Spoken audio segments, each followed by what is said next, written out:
It always does. And again, as I told you, it shows how important the advertising industry is, because our job is to actually seed whatever information the brands want to communicate, so that their customers can take an action, whether it's an action of buying or an action of doing anything else that the brand wants you to do. So it's quite an important industry. And if you cast your mind back, you know that this brand was actually telling me to do something, and so our industry is quite important, and that's why I'm happy to be here, so that we can have a full conversation on how we can enhance on the job that has been done in the past. Exactly. And before we get to the conversations about how we can enhance it, I just want your take on something, because we're having, this conversation of Raymond and I were talking about, the adverts from the past. Of course, it must be stated that in those days you had only one television station. And so you could sing all the adverts. I mean, everything made sense to you. Today we have lots of them. But there's still those who say if you compare the past to the present, it looks like a lot has changed, not for the better, but for the worse. The creativity has gone down. The creativity has gone down. I would disagree with that. Oh, really? Yeah, to be honest. I mean, if you look at at that time you only had GBC, and then later when there was that liberalization, of the media space, you had a lot more television stations and radio stations. So instead of just placing your advert at one station, now you had multiple stations.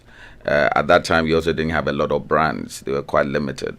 So you would remember all of that. In this age that people don't listen to radio as much as they do, or watch television as much as they do, you see that there's a gradual shift of focus and attention on mobile and mobile advertising, and with the social media coming into force, your Facebook, your Instagram, your TikTok, you see that people spend a lot of time on the screens.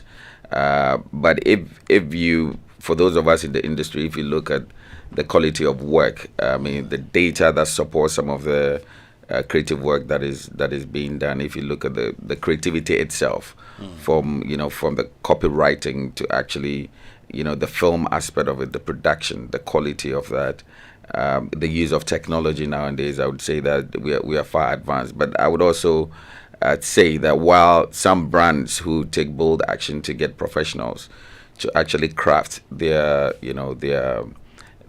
ad copies, there are those who still stick in the past and who just get anyone just to write stuff and put an iPhone on and they just do a video, and they claim it is an ad, but there's a science to how to create an advertising, and it's deeply rooted in marketing communications, but it's also deeply rooted in psychology of people.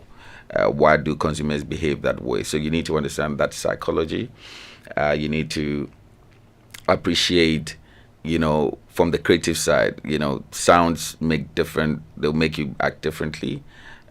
Colors make you act differently. Motion make you act differently. So you need to go through all these layers of understanding and studying to be able to come together and craft something that would appeal to consumers, because at the end of the day, that's what you want to do.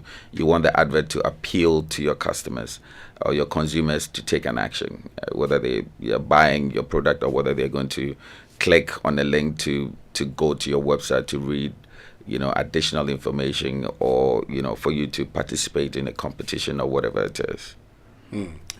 Great. Well, maybe because at the time, for many of us, we got attached to these adverts.